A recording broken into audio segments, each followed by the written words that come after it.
What's up, guys? Welcome back to my channel, JSig Poker, and today I'm going to go over the Andrew Nemi live PLO Cascade Madness stream. I'm going to go over some PLO hands with you guys that I thought were interesting. Recently, PLO has been getting a ton of popularity on poker streams because there's just way more action, more recreational players, which makes it fun because there's more gambling involved, and less of an edge for the pros, right? So first hand I'm going to go over here.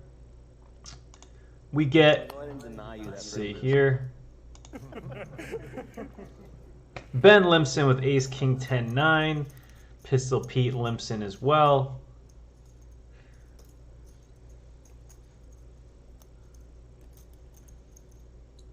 And Doug is just is winning too much money, so he doesn't have time to look at his cards here. Butt naked. But he decides to raise it up with ace-jack 10-6 from the big blind. You know, typically I don't like this because having the 6 and 3 suits really hurts your playability on future streets due to the gap and there being a less chance to flop a flush draw. But he's here to have fun, right? And he's in the pot with 2 recreationals, so I don't mind. I actually, you know, kind of like it for image purposes. Ace-jack 10-6. Before this hand started, I said 280 was the max I put in with this. Now Penn and Pete make the call and we go to a flop. Ace 9-6 on the flop, couple hearts. Nobody with 2 hearts in their hand, so it's really Ben 2 pair, ace 9. 2 pair. Purple chips are $500, folks. Which one do you think you are? Pistol. All right, first thing.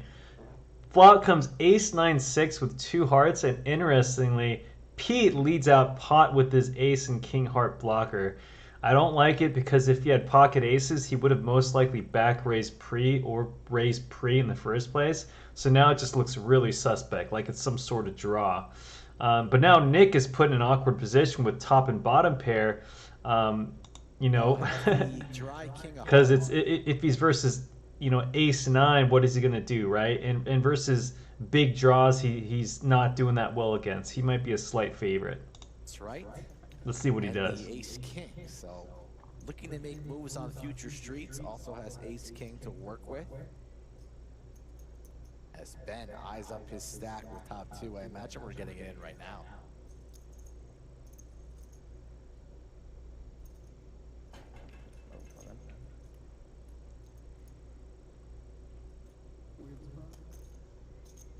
Not putting the 200, raising 200. Yeah, you could just tell he feels super awkward in this position. Doesn't really know what to do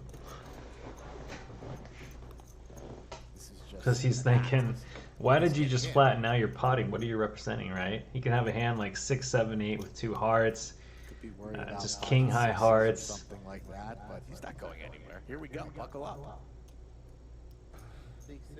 But yeah, he decides to make a call and he's in position, and I do like that.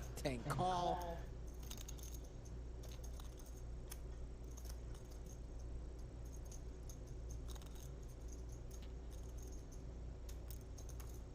And I just blacked out because Ben's the one with top 2.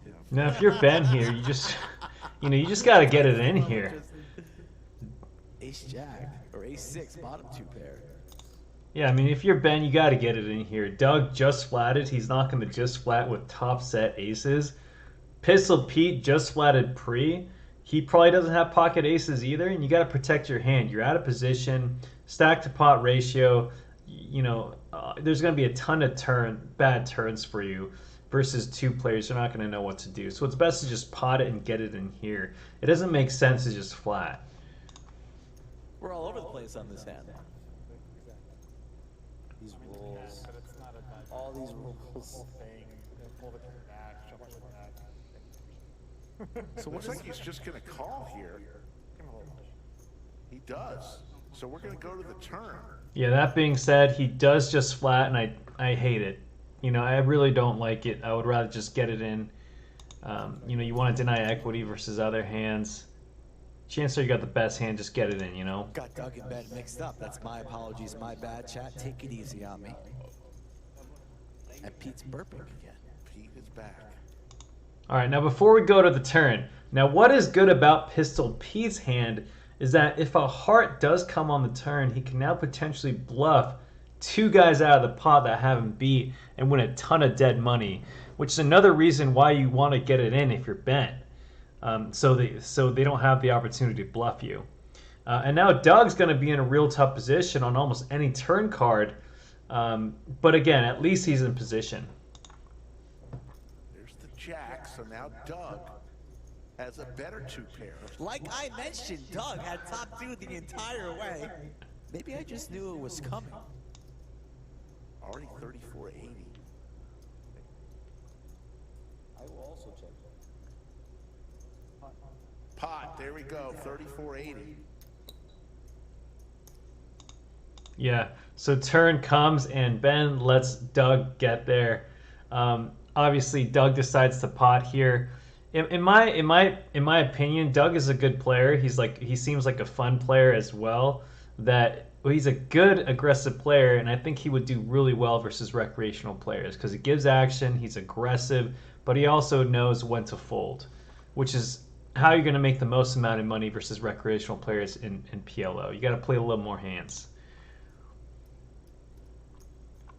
I do like the pot here because you have to protect your hand as there's so many draws out there, and you really got to protect. I mean, look at all the draws out there: 7, 8, 9, 10, hearts with gutters, hearts with flush, hearts with straight draws, any straight draw. There could be a ton of bad rivers. So what does Ben do with the ace-9? That's the question. Yeah, now Ben is in a real tough spot. What do? What is Doug potting with here? In my opinion, if Doug had a draw, he would most likely want to see a free turn in position. So it looks like a really big hand, like potentially ace-jack, pocket jacks. A queen would also give him Broadway. I feel like he just suspects that.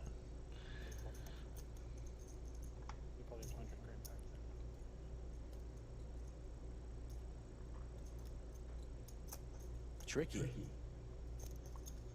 What are you doing in Ben's shoes, Rick? Two pair at this stage that aren't the top twos. Not a good place to be. He's going to lay it down. And he does make down the laydown. So props for Ben for laying that hand down. That's a pretty tough laydown with top pair, top two, or top and mid and a gutter. But on to the next hand. He does make a good fold there. Oh, I saw that on the stream. How about a 5 of club? How about a 5? Anything.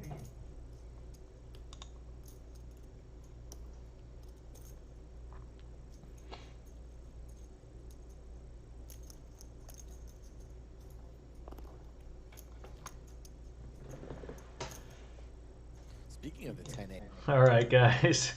BK and Pistol limp in from the blinds, and Doug continues his aggressive ways, raising from the third blind with Jack 10, 10, 8 single suited, which I do like because not only do you have a big pair, but it's also connected with a suit. So having possession on two recreational players, there's going to be a lot more combination of draws. You can flop top set to stack lower sets, plus you have position and can represent better hands. MSK calls with ace jack, jack 4, single suited in position. Everyone else calls, so we go 4-way to a flop. And it is a juicy one because it comes 10, 5, 8 rainbow. I mean, a slam dunk flop for Doug, while Pistol flops a monster, a pretty good wrap with bottom pair and potentially some 2 pair outs in case he's up against 2 pair. How about a 5 of clubs to go with it? Set for Doug here, top set.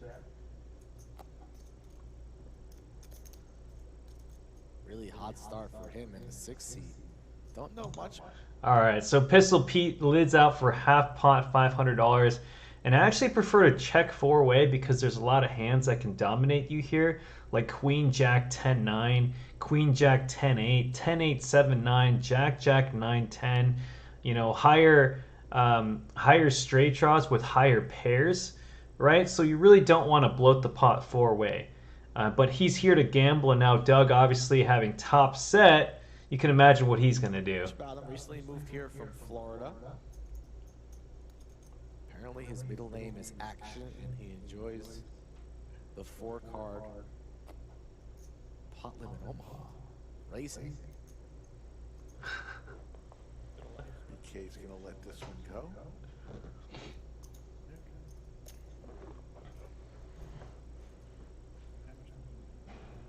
Open ender. A wrap for pistol. All in, sends it in. That time I really did understand. Steps right into it. All right, you guys. So he does end up potting the 2K, and Pete doesn't even think about it. He just piles it in for $5,000, which is obviously a big mistake because he has 0 fold equity, and he's most likely up against at least 2 pair, or like I said, a higher pair with a higher draw or a set. So I do prefer to call here and see a turn. That way you can fold if the board pairs or if it comes a deuce of clubs, because you're not going to get the right pot odds to call off your stack with the wrap on the turn if there's a flush draw that you don't have. The only times you can really get it in is if it's a very, very clean deuce of diamonds, right? Right, 4 of diamonds potentially, and then you'll have enough pot odds because you're going to be getting 34%, around 34%. Right, so you leave yourself a lot of room to save money by just flatting. He had, I think he potted to 2,000, and then Pistol just got in for 2,500 more. That's a lot of money. But guys, he's here to gamble. Let's see what happens. So 7-9 or jack. Get Pistol Pete straight. We've had a lot of all-ins. This pot's 11-1, biggest pot of the day.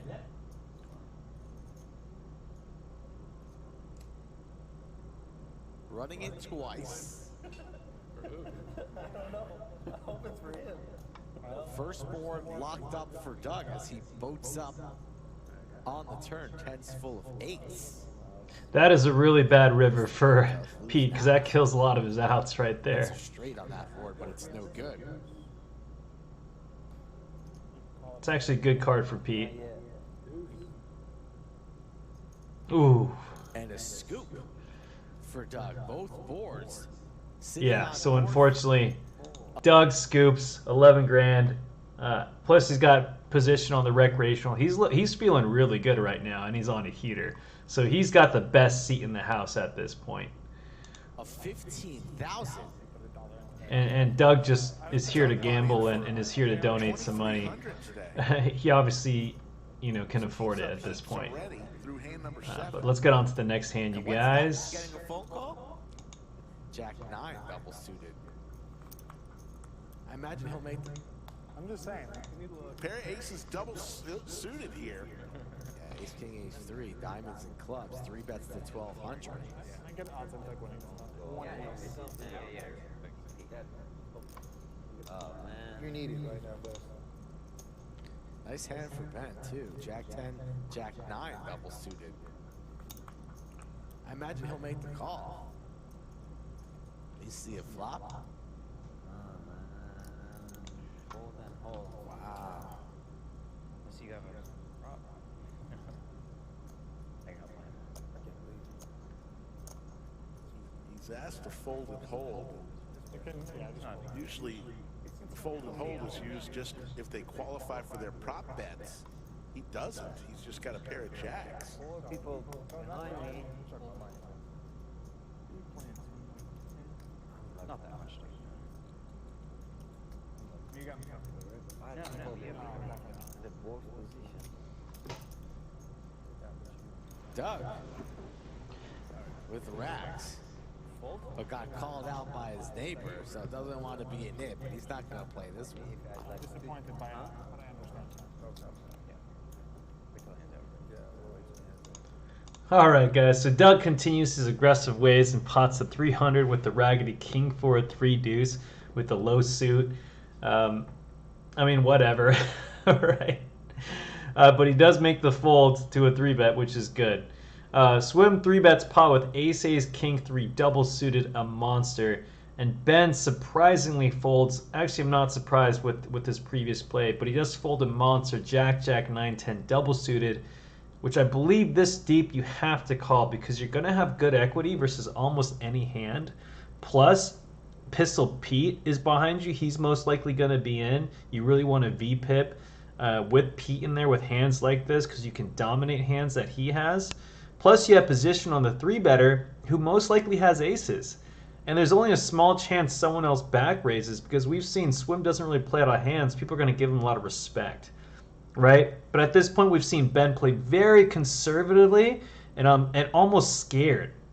That's definitely not how you want to play PLO, or let alone play on a PLO stream, right? If you want to play on a PLO stream, you got to give action, got to play your hands, or you're not going to be invited back.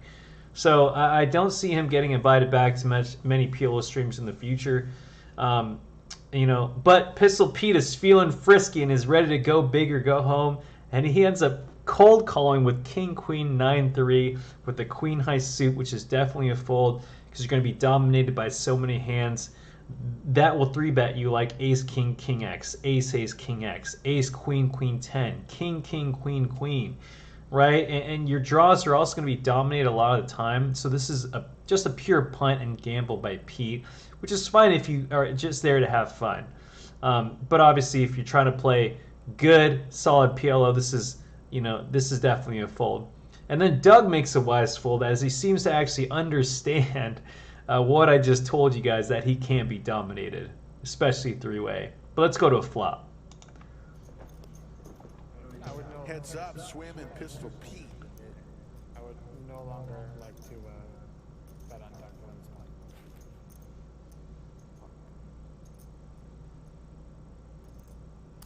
Pete has none of that.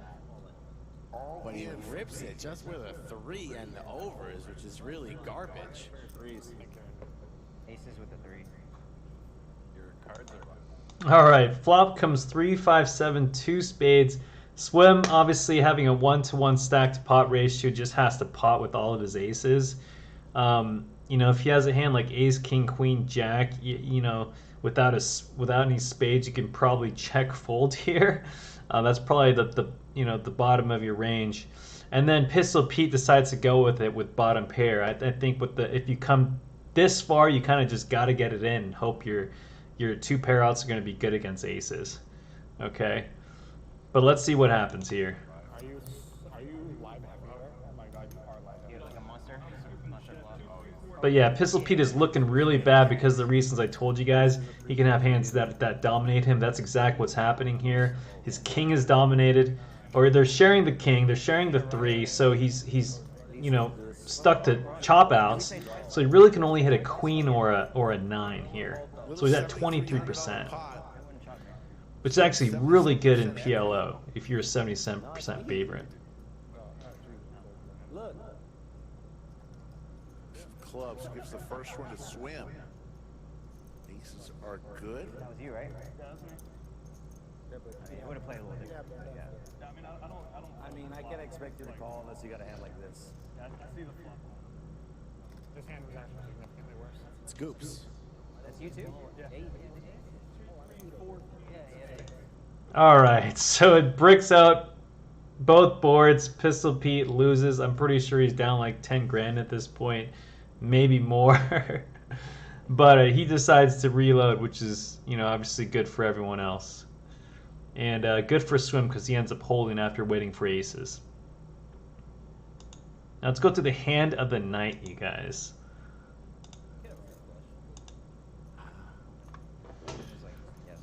Triple it, and you'll be close. 770. 730. I honestly, there's a lot of times where Not a bad day for Slick Rick. I will take it. if people bluff in this spot, it was like weird spot for like 2 of those. Times that by 3. I don't know. Yeah? That's how much you want? It's watching Austin. Oh. It's 11.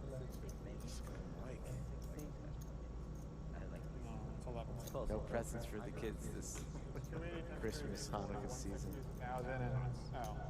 I'm gonna stop doing that. I'm care about this today. It's alright if it has to be so aggressively wide. Had a great time though. Not really. Doug with the ladies. Double suited, queen, queen, 9-6. And he is charging.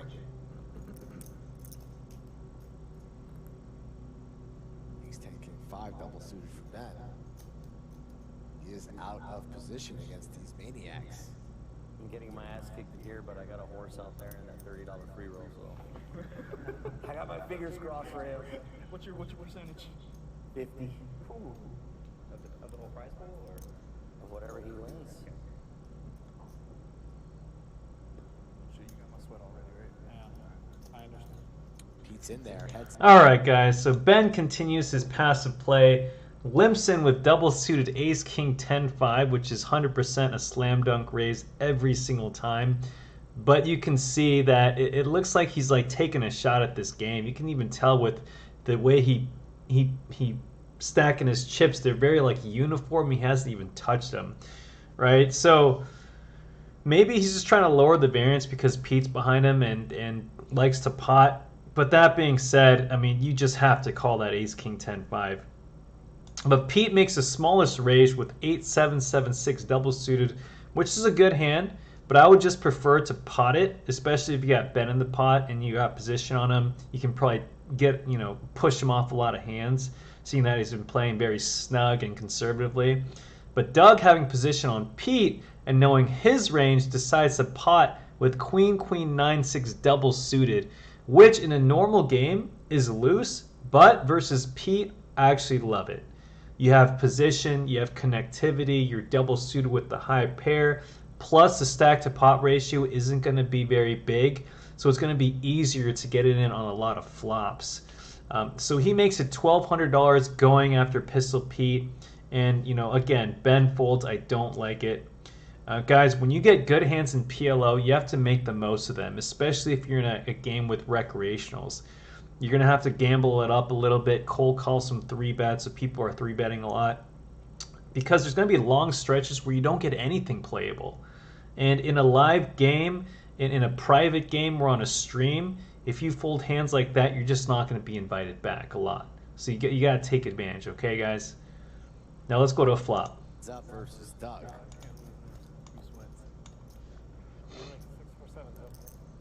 that's not a good flop for his hand. Do you want to sweat mine also, or? I can only sweat one hand at a time. Doug has the flush draw, clubs. Nobody. All right, and the flop comes ace, jack 3, 2 clubs.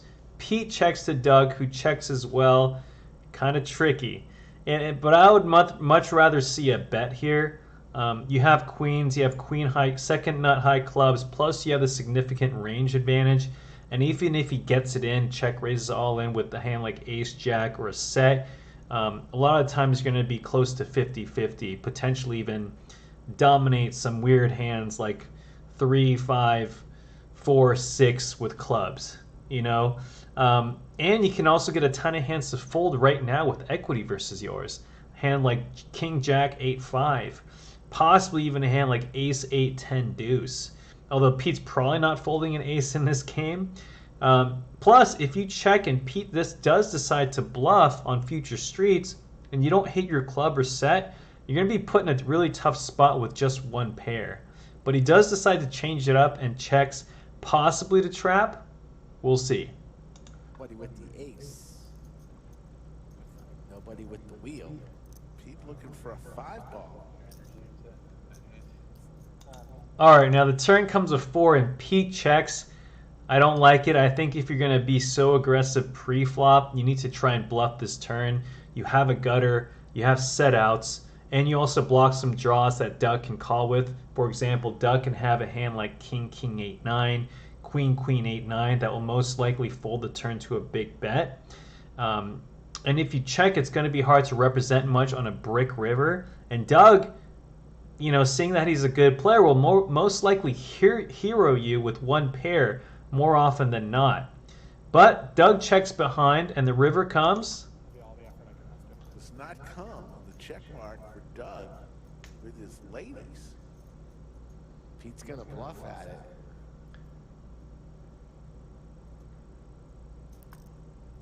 bluff doesn't make a whole lot of sense. Yeah, Pete could have hit a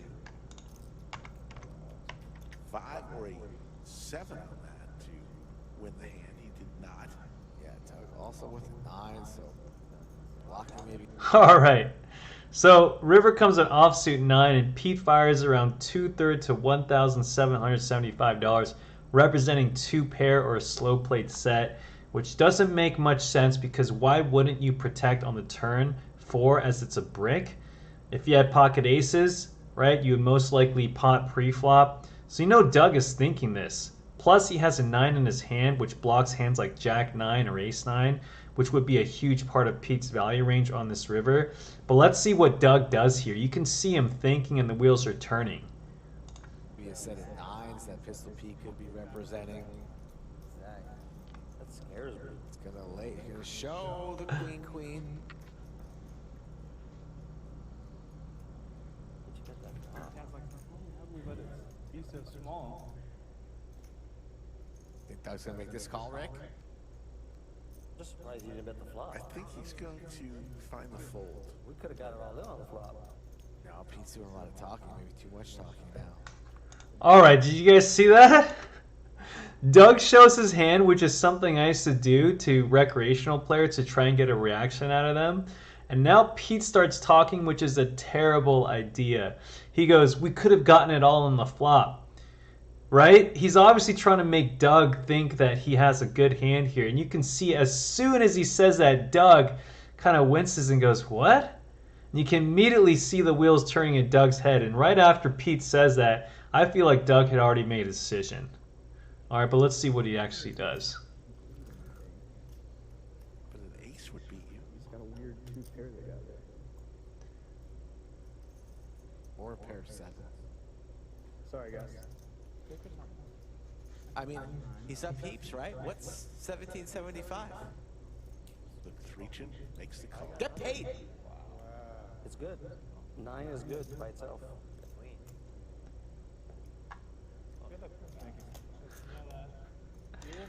And that is why you do not talk. Guys, do not talk, especially say something like that. Doug does indeed make the call and he takes it down. At this point, he is crushing the table. He's up 20 grand. He is on a heater, or maybe around close to 17, 18 grand. But he's like almost, 4x'd up at this point, 5x'd up. But, how would you guys have played that last hand if you were in either Pete or Doug's shoes? Let me know in the comment section. But that is it for today's hand review of the Lodge PLO Madness. If you guys like this video, comment what you liked about it. Comment what you didn't like about it. I'll be coming out with another one soon. That's going to go over the rest of the biggest hands for this stream. All right. So if you guys like the video, want to hear more PLO content or hand reviews, let me know. I'll be coming out with more PLO content for you guys in the future. But until the next one, peace out, you guys.